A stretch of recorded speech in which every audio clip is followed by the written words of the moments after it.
Cette annonce inédite a suscité des réactions mitigées de la part du public et du secteur de l'énergie japonais. L'industrie japonaise de l'énergie nucléaire s'érode depuis l'accident nucléaire de Fukushima en 2011. Pour les acteurs de l'industrie, cette nouvelle a été bien accueillie. Mais le public est toujours en train de débattre du pour ou du contre, le redémarrage ou la construction de nouveaux réacteurs nucléaires.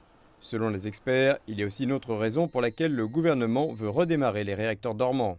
再稼働してない原発でいうと、その分コストがかかり、Les réacteurs nucléaires à l'arrêt exigent des coûts d'entretien considérables, mais sont désormais dans l'incapacité de produire de l'électricité, ce qui augmente le coût total des factures d'électricité. Au Japon, la durée de vie d'un réacteur nucléaire est de 40 ans. Le gouvernement voulait éviter ce cycle coûteux. Certains redoutent que le redémarrage des réacteurs nucléaires inactifs ne réduise les investissements dans les énergies renouvelables. Si vous redémarrez ou construisez de nouveaux réacteurs, il sera possible qu'il y ait, dans certaines régions, un surplus d'électricité, ce qui réduira potentiellement les investissements dans d'autres sources d'énergie. Vous n'allez pas investir dans d'autres sources d'énergie si vous savez qu'il y a une centrale nucléaire opérationnelle. Kishida affirme que le redémarrage des réacteurs est nécessaire pour atteindre la décarbonisation d'ici 2050.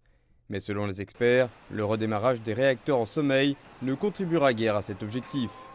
再稼働したとしても、 Même si vous redémarrez les réacteurs nucléaires à l'arrêt, la plupart des réacteurs du Japon sont déjà vieux et cela ne contribuera pas beaucoup à la décarbonisation d'ici 2050. Il n'en restera que quelques-uns d'ici là. Même si vous les redémarrez et les laissez terminer leur cycle de 60 ans, la plupart auront disparu d'ici là. Il n'en restera probablement aucun en 2060. Ils ne serviront pas de source d'énergie viable pour atteindre cet objectif. 出せない。 Experts say this reflects Japan's continued commitment. Selon les experts, cela reflète l'engagement continu du Japon envers l'énergie nucléaire. Le Japon a pour objectif de compter sur 20 à 22% de son énergie provenant du nucléaire. Globalement, il souhaite que les énergies renouvelables représentent 36 à 38% de son réseau énergétique d'ici 2030.